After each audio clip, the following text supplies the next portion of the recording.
Welcome to another Synfig well, not really. It's not really a tutorial.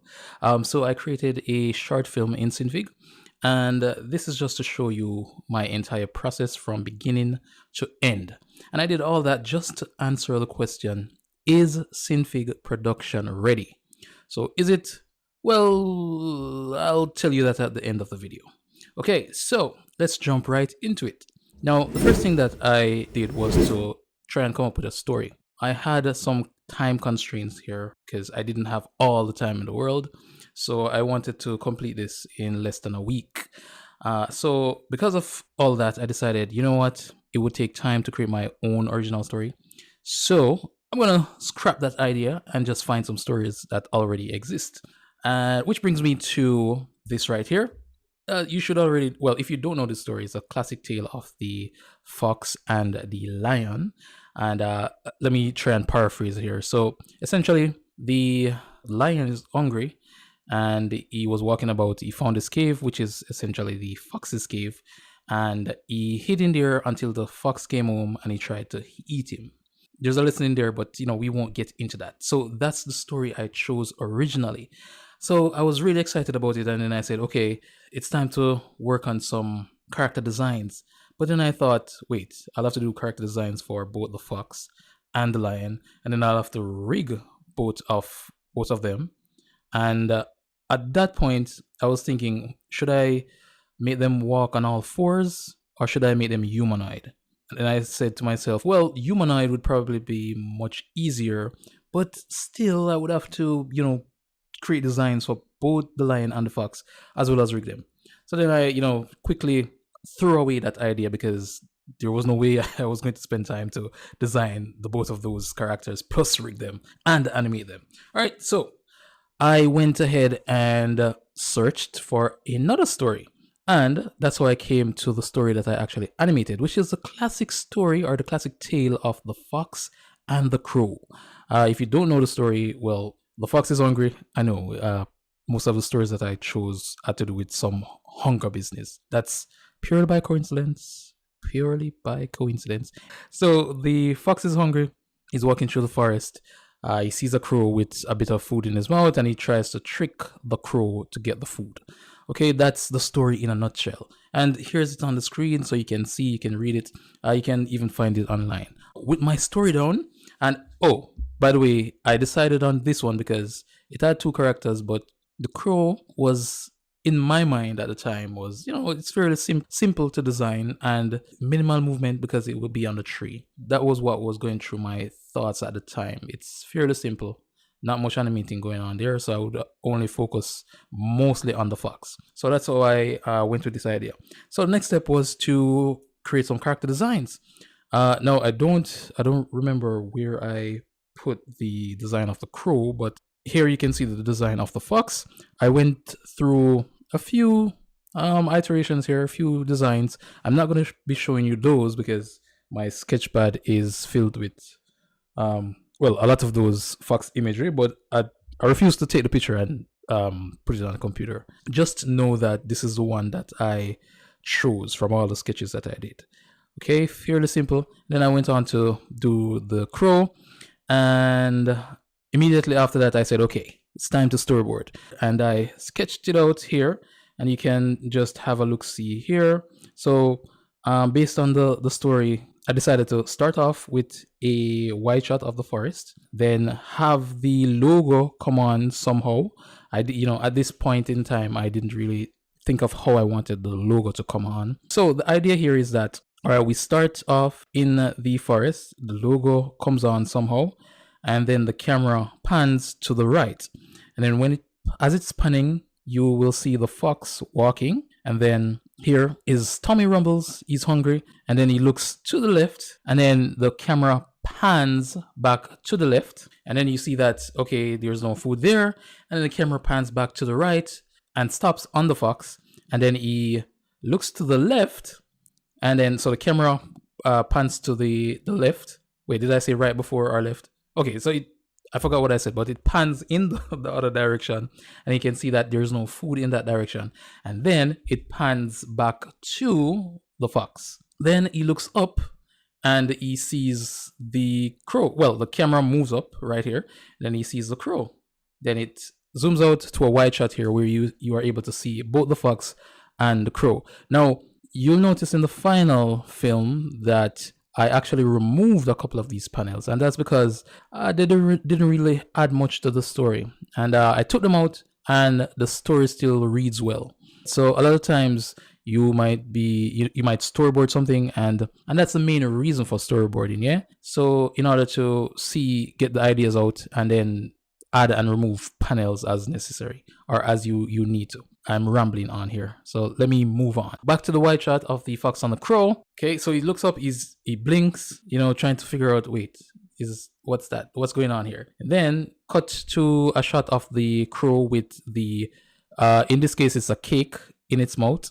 And then the camera zooms in to the cake here, and then it goes into this fantasy type thing where the cake is floating, and this is all in the fox's mind, by the way, because he's visualizing the cake. He sees the cake and he's like, whoa, yeah, that's something I want. So it cuts back to the fox, and you can see his tongue is out and his eyes are glowing. Cut back to a wide shot so you can see both the fox and the crow. And then he says, wait, I forgot what line is. I think he says something like, how handsome you look.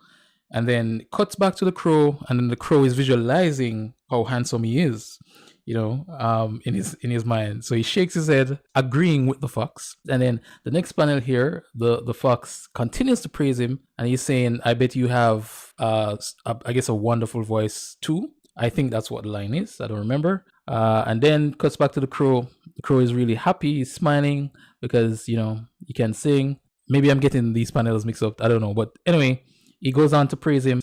He's believing what the fox says. And here he says, okay, let me sing for the fox since I can sing. And he opens his mouth. The cake falls. And the fox is there getting ready to jump. And we can see here, he jumps, eats the cake, goes into this fantasy type setting, with hearts all around him, eating the cake, smiling and say, yes, he has finally gotten the cake. I actually scrapped this part, to save time. But this was the initial idea. And we can see the fox is eating, in this panel, we can see the fox is eating the cake and he's falling back to the ground. His belly is full and you can see that his tummy has expanded. I cut this part as well. And he burps and he's satisfied. And the crow is crying. You'll see in the final thing that I altered this somewhat. And that's all to save time. Now, a thought came to mind at this particular time. Should I color each of these things, or should I keep it black and white? I opted to go with black and white, and that's all because I had limited time. Okay, so it would take time to think about what color to use and how to use the color. And then I'll have to focus on lighting and all those stuff. And I didn't want to do all that. So I said, you know what? Let's keep it strictly black and white. So you'll see that the film is black and white. And that's the reason behind it. So after the storyboard, I went in and I did the background design. I did the sketch, and let me show you it here. Okay, so I did a rough sketch of the background. And the reason why it's so large is that, remember in the storyboard, we actually panned the camera, so the camera would move from left to right and back, and I needed that space. When the camera moved, I needed to have something there for you to look at. So each of these are 1920 by 1080 in width. So it's split up into 3 different sections, and I can show you that right here. So it's split up into 3. So whenever you're looking at either of the background, they would full the screen. Even though I didn't end up using the right side of this background, after this I imported the image into Synfig, and then I traced it over. And something to note here, when I traced them over, I split the background into 3 different pieces. So we have the background, midground, and we have the foreground. And that's because I wanted to do somewhat of a parallax effect. So when the fox is walking through the forest and the camera is moving, you would see each of the different pieces of the background moving at different speeds. So you'd actually get that illusion that you're in somewhat of a 3-dimensional space and the fox is actually walking, rather than the background and everything feels all flat. Okay, so you get that parallax feel. So that's why I did that. So once the background was done, I started doing the fox, And pretty much the same thing. I inked the fox, split it up into different pieces, and then I rigged it. Pretty standard stuff. You should already know how to rig, because I have plenty of videos about rigging here. And after that, I did the crow. I do not have a video for the crow, right? I didn't record what I was doing with the crow, but it's pretty much more of the same thing that I did with the fox.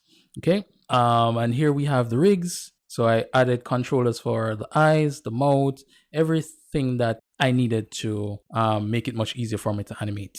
Okay. And of course, did the same thing for the crow. So once I add that all down, I decided to, I don't know why I did this, but in the rigging, I chose to use transforms instead of bones. Okay. And oh, well, yeah, I do actually know why I did this. I wanted to store all of my assets in the same file in the canvas. And you can't store anything that is rigged using bones. You can't store it in a canvas, because once you try to use it in another project, you'll have to reparent the bones to the object. Versus when you use transforms, you won't have to do that.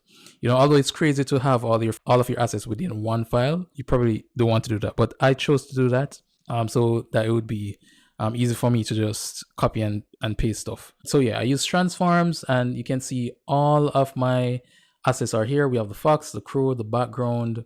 I even did the title here, the title sequence, as well as the credits. Yeah, and once that was done, it was time to animate. So the first thing I did was to set up my scene, and I used the main project file here, and I imported the background. Now I'll show you how I did this. Because each of my assets are inside their own individual canvases, all I needed to do was just to create folders for them and then import that canvas into the scene. So for example, I created a folder here, and I come over into the properties here, and I just selected whatever I wanted from the canvas, and it just appeared inside the space. Okay, so I did that, and I set up my scene, placed the fox wherever I needed it to go, and then I started animating. Now each asset was animated individually. That means I animated the fox separately from the crow, separately from the background, and then I placed them all together. Well, that's not entirely true, because they're all inside this one project, but I animated them individually. And then when I went to the main file, you'd see the animation updating in the main file here. And yeah, I mean, pretty much just add keyframes, move the character, add keyframes, move the character, add keyframes, move the character, etc., etc., etc., until I was done. Let's get into some of the issues that I faced when I was doing this. Okay, so I love Synfig. We all know this because I have done so many tutorials about Synfig. But there are some major issues here. One big issue is that the viewport is slow. There's no real-time rendering. So when I wanted to preview my animations, especially because I had this long timeline, it took a while. Now the next thing is that it crashed a few times while I was moving keyframes around and stuff. It crashed, but I restarted the program and I continued. Now when I wanted to move the character and create various poses, that also it lagged a bit, and it depends on how many keyframes I had on the particular character. For example, the fox, if I had a ton of keyframes on it and I wanted to alter it, it took a while to actually alter it, because the viewport wasn't keeping up with the speed at which I wanted to move. So that was that. And also also the controls. When I created designs for the controls, anytime I turned them on, that would slow down Synfig for some reason. It was as if the graphic was too much for the file, which is crazy because they are really small graphic here, right? As you can see, the designs are very small, but anytime I turned them on, in order to use them, Synfig would slow down for a while. So that kind of took up a lot of my time. But there were some other issues. I think I wrote them down. Let me see. I can't remember them all, but the main issues: viewport slow, and oh, by the way, I used Synfig version 1.4.4. Okay, just to be clear, I didn't use the development version. So yeah, 1.4.4, and crashing, the viewport render is slow, among other things that is slow, like the keyframing. When you have a lot of keyframes, it really lags when you're moving stuff around. I use sets a lot, and that's because I create custom controls and I store them in the sets. Now the There's some issues with the set in terms of organization. So for example, if I wanted to put multiple sets within one set, sometimes it would crash, and sometimes it wouldn't go in the way I wanted them to, right? But I mean, I can get over that. Now that brings us to the number one question: is Synfig production ready? And when I say production ready, I mean, can it create a full short film, animated film? And I'm not talking about just, moving keyframes around to move a ball or a basic object. I'm talking about creating cartoons here. So is it production ready? And the answer to that is maybe no, not really, yes ish. I'm somewhat confused here. No, yes, you can use it to create a short film, but because of the various issues, it would take a lot of patience and possibly a lot of time for you to complete your film.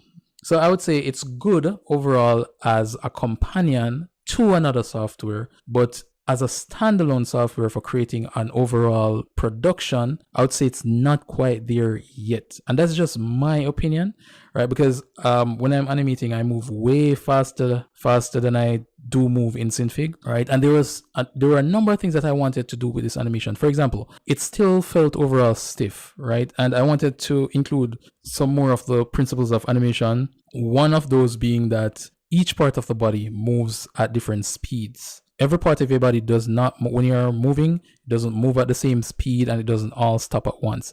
And I wanted to simulate that in this animation. But, when I went in to try and move around keyframes and stuff, because of the amount of stuff that I had within the scene, it would just slow down. And that just kind of turned me off. Maybe it's my fault based on how I decided to have everything in one project. But even so, it should be able to handle heavy duty stuff. Going back, yes, it's good as a companion to other softwares, but as a standalone project for creating an overall animated film, as of this moment, I wouldn't recommend it to create a full film. Not like I did here, unless you have the patience and the time, right? But it's still a good tool. I think the first thing that drew me to Synfig was that, I realized that in terms of motion graphic elements, it's really good. And I'm really hopeful that in the future, Synfig will turn into this massive software that is able to compete with the likes of maybe Toon Boom and Moho and all those commercial softwares. I'm hoping that it will be the blend of a 2D, if that makes sense. That's just my opinion though. Still love Synfig, and I think going forward, if you should ask me, would I create another short film using Synfig only? And the answer right now is maybe not. Eventually, I know that it will be in a place where I'm able to use it to create anything I want. For the most part, I'll probably be doing like short videos, short animations in there, maybe like 10, 20, 30 seconds rather than a full length thing. So yeah, those are my overall thoughts after finishing this project within less than a week. Although I think if I had more time, maybe, and more patience, maybe it would come out even better. But anyway, thank you so much for watching, and I will see you in the next video.